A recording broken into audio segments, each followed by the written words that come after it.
I second Nico Rosberg there. On the one hand, Max Verstappen is an ebullient, confident, and maverick driver who really knows how to raise the wheels of even a mediocre car this season, which hasn't really had amazing race pace in consecutive Grand Prix.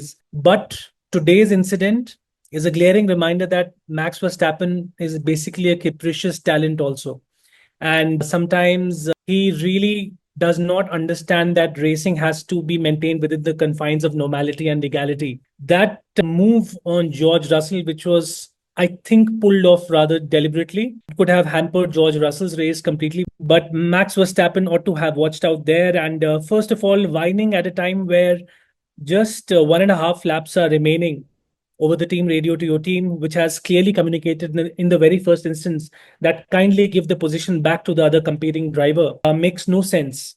Of course, we all know that Max Verstappen is a great race winner, but at the same time, he's also a sore loser. And he proved that point. We've seen some dramatic incidents in the past on this very circuit. 2016, of course, Nico Rosberg versus Lewis Hamilton, and later on, Niki Lauda making Hamilton understand, like an elderly figure, like an avuncular presence that he's always been, that Lewis, listen, you're in the wrong here, and then Hamilton understanding. But nobody actually deliberately collided with the other person there. So Max Verstappen definitely deserved a black flag. And first of all, his reading of the incident at the beginning was completely wrong too, Ruby, because he said that, Charles hit me deliberately. No, that's not true. Charles never hit him. The replays were there without anyone wasting too much of a time.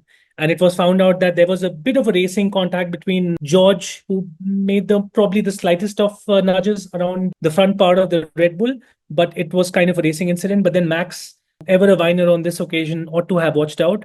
And that move could have been disastrous for himself.